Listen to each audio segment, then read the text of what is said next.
मित्रों नमस्कार। मित्रों 2015 में डिस्पोजल कमेटी बनी थी रोज वैली का। उस डिस्पोजल कमेटी के तहत हम लोगों ने लंबी लड़ाई लड़ा था और उस लंबी लड़ाई में लगभग 3 महीने तक जंतर मंतर पर भी हम लोगों ने प्रदर्शन किया था। कलकत्ता में भी प्रदर्शन किया था। ऑलरेडी उस समय जो धनंजय चंद्रवंशी के तहत जो बना था संगठन, उसमें भी राष्ट्रीय उपाध्यक्ष हम थे और लंबी लड़ाई लड़ी। धीरे धीरे थक गए बेचारे धनंजय जी। फिर मदन लाल आज़ाद जी आते हैं, ठगी जमा करता। उस ठगी जमा करता जब तब में मदन लाल जी हमको राष्ट्रीय उपाध्यक्ष बनाए और यहाँ पे लोकल बॉडी के तहत हम भी राष्ट्रीय उपाध्यक्ष होने के कारण आप सभी के बीच में कुछ सूचनाएं देना चाहता हूँ। और जो सूचना है हम अभिकर्ताओं के लिए बहुत ही सुखद है। मित्रों आज 9 साल हो गया। इस 9 साल के लंबी लड़ाई के बीच में जो डिस्पोजल कमेटी 2015 में बना हुआ था, 2015 का डिस्पोजल कमेटी भारत का जो संविधान है, जो कॉन्स्टिट्यूशन है, इतना लचर है, इतनी कानूनी पचड़े है कि उस पचड़े में जो है हम अभिकर्ताओं का भविष्य पूरी तरीके से दब सा गया था। और आज 26/3/2024 को जो माननीय हाईकोर्ट ने जो आदेश दिया है, जो disposal committee, asset disposal committee के जो अध्यक्ष हैं माननीय सेवानिवृत्त न्यायमूर्ति दिलीप कुमार सेठ के तहत जो डिसीजन लिया गया है वो बहुत ही सुखद है। बहुत सारे मित्रों के पास ये सुखद सूचना पहुंच गया होगा, मगर बहुत सारे मित्रों के पास ये सूचना नहीं भी पहुंचा होगा।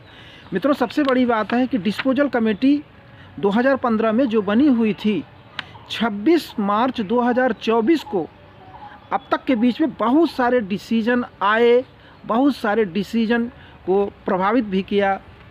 माननीय पश्चिम बंगाल के मुख्यमंत्री ने, पश्चिम बंगाल के नेताओं ने, उनकी कायाकृति जो भी रही हो, मगर कहीं न कहीं गवर्नमेंट से सपोर्ट न होने के कारण हम सब इस स्थिति में पहुँचे। आज भारतीय जनता पार्टी आदरणीय नरेंद्र मोदी जी जो इस जमाकर्ताओं का जो पैसा है दिलवाने के लिए पूरी तरीके से अग्रसर हैं, तत्पर हैं, मगर कोर्ट का पचड़ा ऐसा होता है कि कोई भी राजनेता इस पे बोल नहीं सकता है। अगर कोई भी मामला अगर कोर्ट में चला जाता है, सुप्रीम कोर्ट में, हाई कोर्ट में, तो माननीय कोर्ट का जो भी डिसीजन है उसको इंतज़ार किया जाता है, उस पर कोई नहीं बोलता है।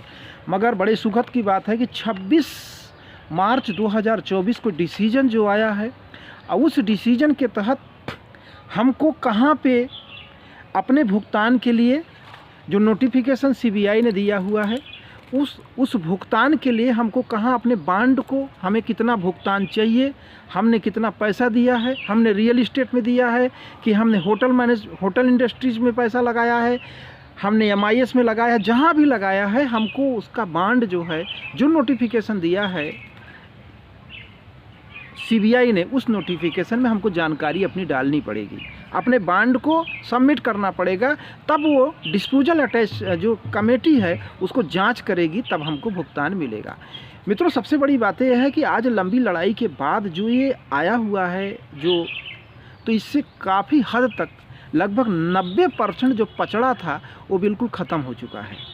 ऑलरेडी जो डिस्पोजल कमेटी बनी हुई है, आज रोज वैली अन्य कंपनियों से जल्दी पैसा इसलिए देगी क्योंकि जो भी एसेट है रोज वैली का, वो एसेट बहुत सही जगह पे है और उसको बिकने में बिल्कुल टाइम नहीं लगेगा, क्योंकि पश्चिम बंगाल के बहुत अच्छी जगह पर इनका एसेट है रोज वैली का। ऑलरेडी गौतम कुंडू जो पिछले 7 साल की उनकी सज़ा हो गई थी और बीच में वो आए भी, तो सज़ा होने के बाद उनकी भी तारीफ़ देखिए कुछ करनी चाहिए, कुछ जो भी गलत हो, क्योंकि उस दौर में होता क्या था कि पैसे का लेन देन का ही काम होता था। ज़्यादातर हमारे जो भी अभिकर्ता थे सब लोग यही करते थे। बहुत सारी कंपनी PACL से लेकर के सहारा, बहुत सारी कंपनियां थी और सारे कंपनी सब पैसे के ही लेन देन पर काम करते थे और ज़्यादातर अभिकर्ता इसी में लगे हुए भी थे, रोज़गार का एक साधन समझ लिए थे। मित्रों आज जिस तरीके से रोज़गार का साधन समझे, उसके तहत आज डिस्पोजल कमेटी बना। उस कमेटी में CMD आए और जो डिस्पोजल कमेटी ने उनके एसेट को अटैच नहीं किया था, जो छिपा हुआ एसेट था, बहुत सारे सीएमडी अपने एसेट को छिपाते हैं, मगर गौतम कुंडू की सराहनीय ये कार्य रहा कि उन्होंने अपने एसेट को छिपाया नहीं बल्कि और अटैच कराया। मित्रों, जिस अटैच कराया जिससे हमारा जो काम है और सरल हो गया। आज डिस्पोजल कमेटी के पास बहुत सारा पैसा होने के बाद, एसेट होने के बाद, पैसा बांटने के बाद भी गौतम कुंडू को पैसा बचेगा। वो पैसा गवर्नमेंट देगी कि नहीं देगी, डिस्पोजल कमेटी देगी कि नहीं देगी, क्या होगा, ये सब सारा कार्य आदरणीय माननीय हाई कोर्ट का निर्णय डिसीजन होगा। मित्रों, आज जिस सिचुएशन को हम बता रहे हैं, जिसमें आप अपने बांड को सबमिट कराएंगे, वह बांड, अपनी बांड का जो भी आपको भुगतान चाहिए, आप डिस्पोजल जिसमें भी आप पैसा लगाए हैं, आप चाहे होटल इंडस्ट्रीज़ में लगाए हों, चाहे आप रियल इस्टेट में लगाए हों, चाहे आप MIS में लगाए हों, जहाँ भी पैसा लगाए हैं, अपने बांड का जो CBI ने नोटिफिकेशन दिया हुआ है, उस CBI नोटिफिकेशन है www.rosevalleyadc.com www.rosevalleyadc.com। इसमें आपको अपनी पूरी जानकारी, अपने बांड की जानकारी, डेट, सारा कुछ इंडिकेशन आपको देना पड़ेगा, भरना पड़ेगा, और उसमें जितना कॉलम है उसको भरना पड़ेगा। इसमें जाएंगे www.rosevalleyadc.com, इसमें आपको जाना पड़ेगा। इसमें जाकर के सारी जानकारी आपको वहाँ पर देना पड़ेगा। अब जहाँ तक ये डिस्पोजल कमेटी है, इस डिस्पोजल कमेटी की जो थोड़ी सी जानकारी रखना ज़रूरी है। माननीय न्यायमूर्ति दिलीप कुमार सेठ, जो हाई कोर्ट के सेवानिवृत्त जस्टिस हैं, जिनकी अध्यक्षता में डिस्पोजल कमेटी बनाया गया है, कोलकाता हाई कोर्ट, कमरा नंबर 401 और 402, चौथी मंजिल पर यह है, ऑफिस है। और कोलकाता जमा कर्ता का सूचना 26/3/2014 को जो है इंडिकेशन दिया गया, एक वेबसाइट दिया गया। याचिका संख्या है 2016 की 27,005, काली पदपाल, अन्य बनाम भारत एवं संघ एवं राज्य, भारत का जितने भी संघ हैं एवं अन्य राज्य। रीट याचिका है 2015 की 2075 रीट संख्या है। Rose Valley real estate construction limited एवं बनाम पश्चिम बंगाल एवं अन्य राज्य, ये सारा चीज़ें हैं। तो इसके तहत जो केस हुआ था, कोलकाता उच्च न्यायालय 11 मई 2015 के आदेश के अनुसार माननीय न्यायमूर्ति दिलीप कुमार सेठ की अध्यक्षता में संपत्ति संबंधी बिक्री संबंधी समिति का गठन किया गया था। जो डिस्पोजल कमेटी है वह 11 मई 2015 को बनाया गया था, जो डिस्पोजल कमेटी है। और आज 26 मार्च 2024 को एसेट डिस्पोजल कमेटी ने www.rosevalleyadc.com शुरू की गई इनकी जो है वेबसाइट है, जिसका नोटिफिकेशन CBI ने दिया हुआ है।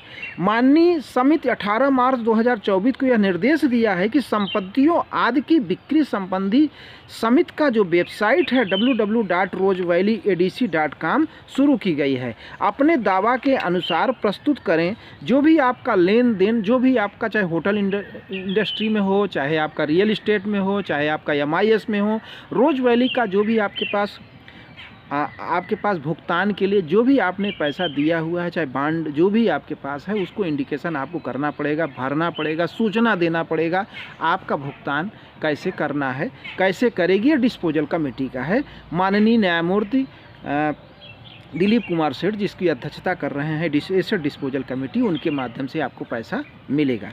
अपने दावों को प्रस्तुत करें और दावा का सत्यापन करने के बाद ही आपका भुगतान किया जाएगा। आपका जो भी बांड है, आप अपने दावा को भुगतान करिए, बताइए आपका जो बांड है उसको आप उसमें उसका किस डेट से किस डेट तक है, कितना पैसा है, क्या नाम है, क्या नाम नहीं है, जितने भी कॉलम है वो सारे कॉलम आपको भरना पड़ेगा। भरने के बाद एसेट डिस्पोजल कमेटी उसकी जांच करेगी, तभी आपका भुगतान होगा। तो जो ये CBI ने नोटिफिकेशन दिया हुआ है 26/3/2024 को, ये इससे लगता है कि हम सबका भुगतान जल्द से जल्द होने वाला है। और एक बहुत सुखद लहर है और हम सब आपके साथ हैं।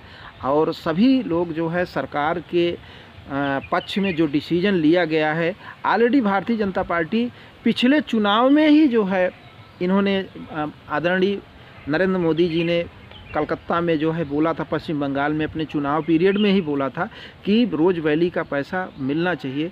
मगर कोर्ट में कोई अगर मामला चला जाता है तो उस पर कोई भी राजनेता बोलता नहीं है, मगर कोर्ट का डिसीजन आ गया है इसलिए अब सभी बोलेंगे। तो प्लीज़ मित्रों, ये हमारा जो भी जानकारी है इसको आप लोग शेयर करिए और हमारे इस चैनल को आप सब्सक्राइब करिए, लाइक करिए, बढ़ाइए। जो भी आता है हम आपको सारे नोटिफिकेशन देते रहेंगे। मित्रों, सबसे बड़ी बात यह है कि जो संगठन है मदन लाल आज़ाद जब तक, उस संगठन के तहत हम सारे अपने अभिकर्ताओं से ये देता हूं कि आप सभी लोग अपने सारे नोटिफिकेशन, अपने सारे बांड डेट, जो भी आपका पैसा है, जो भी आपका बांड है, इस वेबसाइट पे जब भी आपको टाइम मिले उसमें भरना शुरू कर दें। जैसे जैसे आप इसमें आगे जाएंगे आपको नए नए चीज़ें मिलना शुरू हो जाएगा। और ये जानकारी हम आपको दे रहा हूँ, देना भी उचित था। और क्योंकि ऑलरेडी जो है मदन लाल आज़ाद जी के संगठन से जो राष्ट्रीय उपाध्यक्ष जब तक जो संगठन बना है उसमें हूँ, नाम विनोद कुमार गुप्ता है, आप सभी से परिचित हूँ। फिर आपका जो भी नया नोटिफिकेशन आता है उसको देता रहूँगा। आप हमारे चैनल को सब्सक्राइब करिए, लाइक करिए, लोगों को शेयर करिए, जिससे जानकारी और जाए। और नई नई चीज़ हैं हम आपको इसमें डालते रहेंगे और आप उसको देखते रहिए। कैसे भरा जाएगा उसको भी हम आपको डिटेल में देंगे, जानकारी देंगे, सारी चीज़ें देंगे। धन्यवाद।